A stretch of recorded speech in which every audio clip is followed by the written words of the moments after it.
Good afternoon, ladies and gentlemen. My name is Brent Ulrich, and my Changemaker project will be based on school shootings and how to prepare and prevent. So, the topic of school shootings is one that is met with a lot of topic and, for some reason, a lot of controversy. Unfortunately, we all know about the tragic events that have happened in the past regarding, schools such as Sandy Hook, Parkland, Virginia Tech, Uvalde. And more, it seems like every day that we just wake up on the news and you hear about some new tragic story or event involving some form of mass shooting, and even worse, sometimes a school shooting that involves, young children that are supposed to be feeling safe inside their building. So the first slide I want to talk about is one that could somewhat be uncomfortable. So I will give a bit of a prior notice going into this, but on March 27th, 2023, there was a mass shooting at the Covenant Private Elementary Academy in Nashville, Tennessee, that unfortunately resulted in 6 people dead. Three of them were students, all of them 9 years old, and the other three were adults that all worked with inside the school building: a custodian, a substitute teacher, and even the head of the entire school. This is now a, sharp reality of where we are in terms of the educational world, where these tragedies are becoming more and more frequent. And not only are teachers and admin in a dangerous position, but now so are students, and people are dying. And I'm not sure if anything is truly getting done about this matter. But if we go to the next slide, these are the statistics of school shootings since 1999, which involved Columbine. So since 1999, there have been 386 school shootings, with the new record high of 46 in the year 2022 alone. Right now, within the first 3 months of the year 2023, not only we are on pace to break that record of 46, but also the casualties that come from these shootings compared to the first 3 months of last year. After the shooting in Nashville, the number of school shooting victims is already at 75 victims compared to 65 this time last year. If you look at the chart to the right here, you'll see the number of shootings at K 12 schools and their victims in the United States from 1980 to 2022.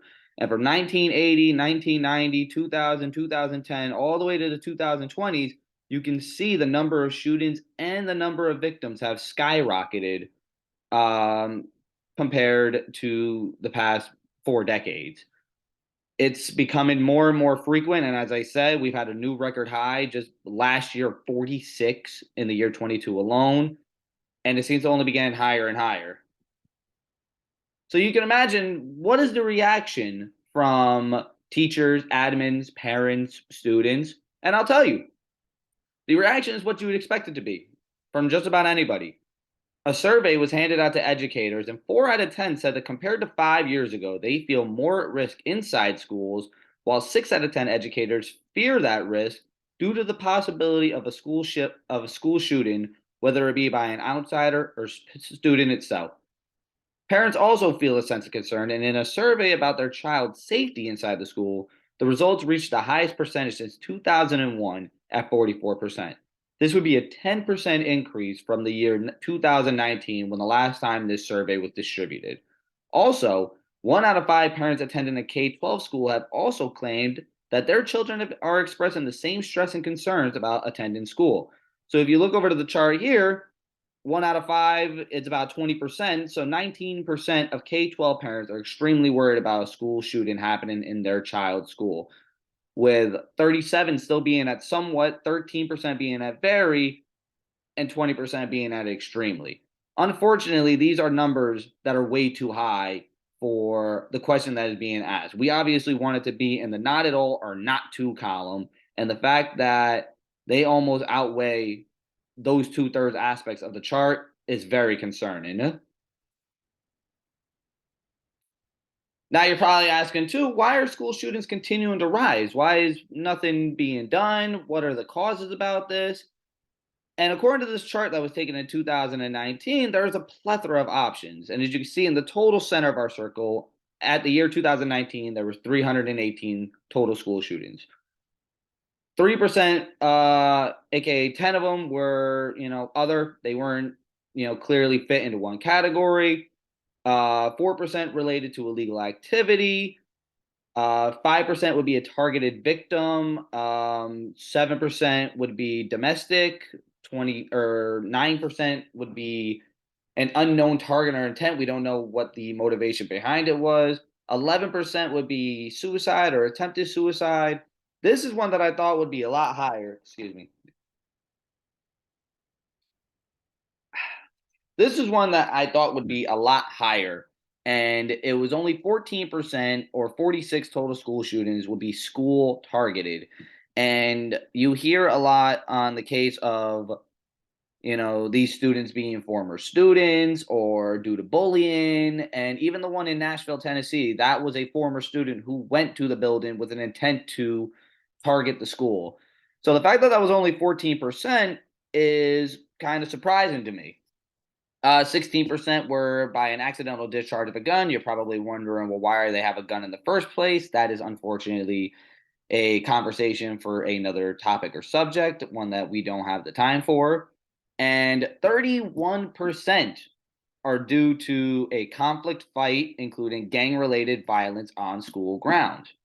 And I think I like this one because it's going to transition into our next topic on what we are going to talk about, which would be Newburgh, New York. All right. So, Newburgh, New York is one of the highest rated crime cities in the state of New York. It's also the 65th most dangerous city in the United States. Now, I think it is very important before you sit here, for anybody that's feeling offended by me coming at Newburgh, to know that I was born and raised in Newburgh. I've lived in Newburgh all my life. All right. I attended school from elementary school all the way through high school at NFA and all the way here to college at Mount St. Mary College. And if you look over to the chart, facts are facts, Newburgh is at the top of violent crime rates of New York cities. So let's get into a personal experience with a school shooting threat. There's a story on the left and there's a picture on the right. Both of them have two different stories on what's going to happen here. So on the left, I started my new career as an educator as a substitute teacher for New Windsor School after the new year in 2022. I attended this elementary school when I was a child and I was excited to start a new chapter in my life.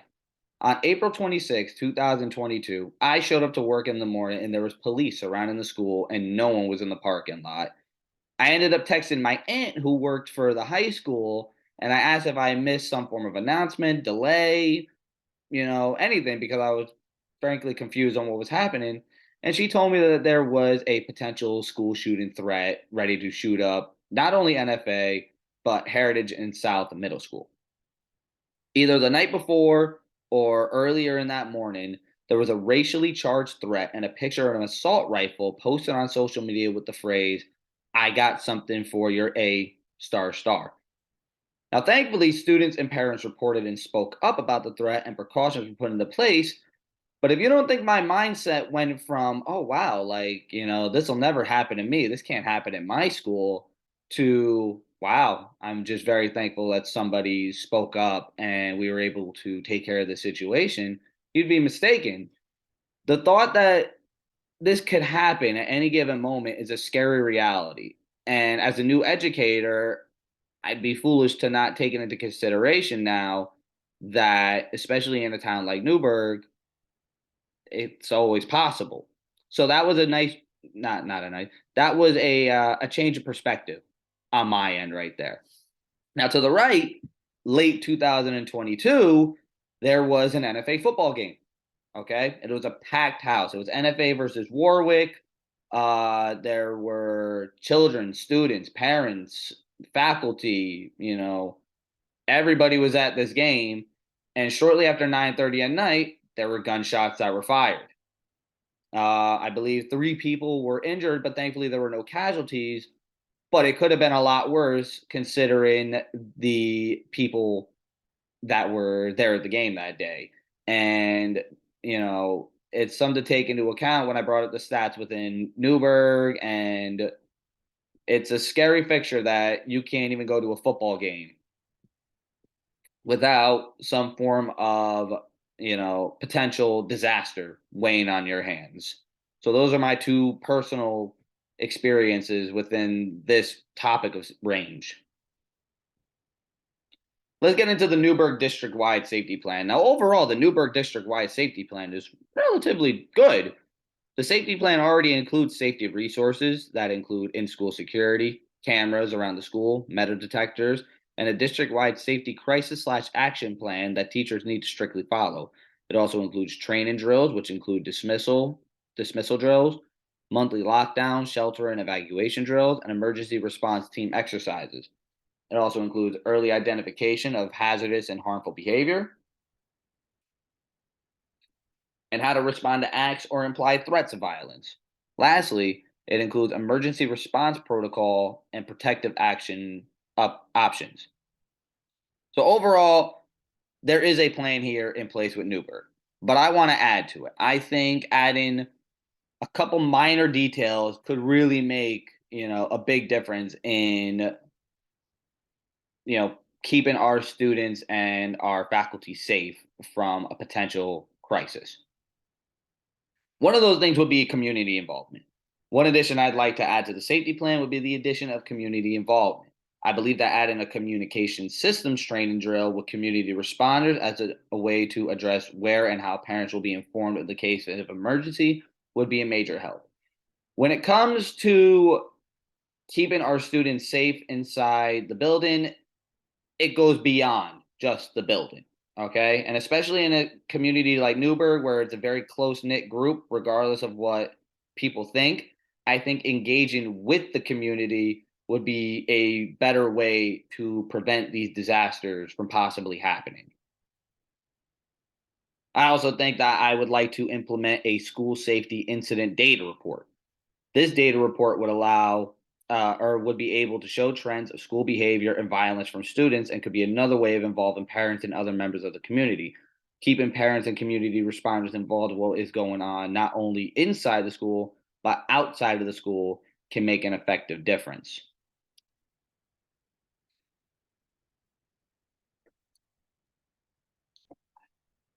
Sorry. I also believe that including full time hiring of school psychologists. I know in the school that I work for at New Windsor School, we have a full time school psychologist who does an incredible job of managing and directing potentially aggressive and dangerous behaviors by identifying them early and often. She does a tremendous job of dealing with, students in terms of mental health issues, social injustice issues, and just overall keeping, these students' heads on straight sometimes when they might not be living up to their best selves. And I believe that adding a full time school psychologist to every building, if they don't have one already, could make a major difference in the end when it comes to, you know, identifying these behaviors and aggressiveness early on. Last but not least, but this should be the mindset of every single school, across the United States. All right. We want to, promote a positive and supportive school environment where everyone feels safe and included. All right. We as educators have nearly an impossible task of maintaining several different personalities from a number of students. As much as we don't want to admit, it's an incredibly difficult position. Okay, if you have 20 something kids and, each one of them has different personalities that you have to manage, it's nearly impossible to keep your focus on all of them at the same time. But we have to do our best to still try and promote that positivity and support, within a school environment.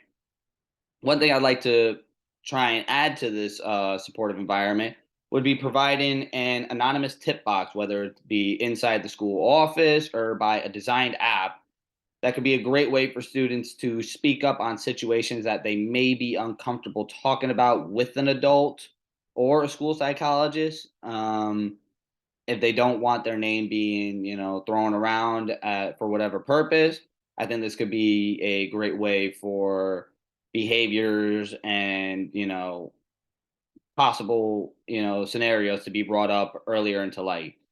Organizing after school activities to include more social interaction could also be a way for students who feel socially isolated to help find common interests and promote more involvement within the school. Um, a lot of these cases usually start out from a kid who feels like he's socially isolated or he doesn't belong or he's getting bullied because he doesn't have any friends. After school activities could be a great way for people to find more friends, truthfully. And the world just needs, people to have more friends to help lead them out of whatever they may be going through. So I think that could be a great way of promoting that.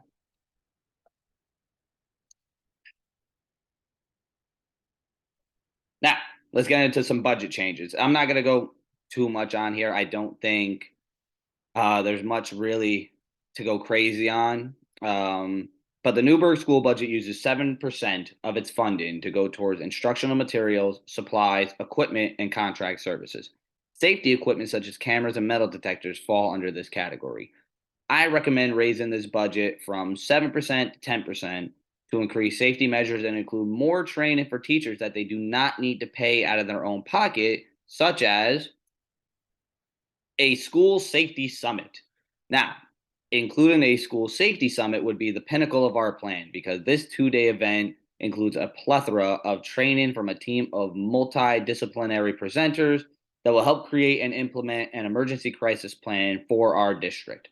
Okay, training programs for the safety summit will include a community anti-violence initiative, mental health paradox, trauma informed lockdown drills, as you see to the right from last year's um, New York State Safety Summit, emergency response training, anti bullying, therapeutic crisis intervention, beyond the binder safety initiative, and last but not least, probably the most important out of the 8 here that have to do with this topic alone, school mass shootings, lessons from tragedy and opportunities to prevention.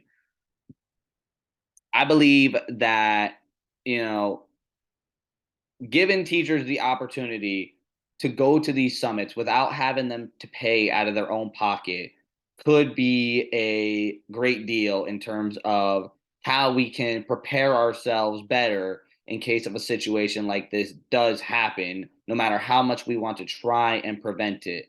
There's these programs such as mental health, community anti-violence, lockdown drills, anti-bullying, all 8 of these can play a huge part in keeping our students safe, from a potential disaster. And in conclusion, we believe that our Changemaker product will be successful within the first 2 years of implementation. We're not adding a lot, but sometimes you don't need to add a lot to something, to a foundation that's already there, right?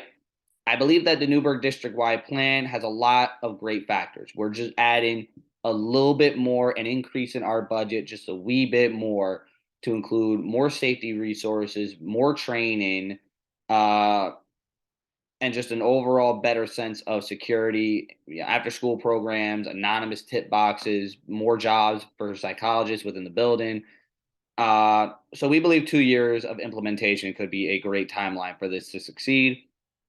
Supplying our schools with more safety resources, positions of leadership inside our schools, more effective training, and involving our community will not only help us prepare for these tragic events, but hopefully prevent them from happening in the first place. These are my sources, and I would like to thank you all for taking the time out for listening. I hope you enjoyed the idea and the project that I've created. And overall, school should be a place for everyone to feel safe and secured. And that's the overall goal of what this project is here to do. Thank you very much.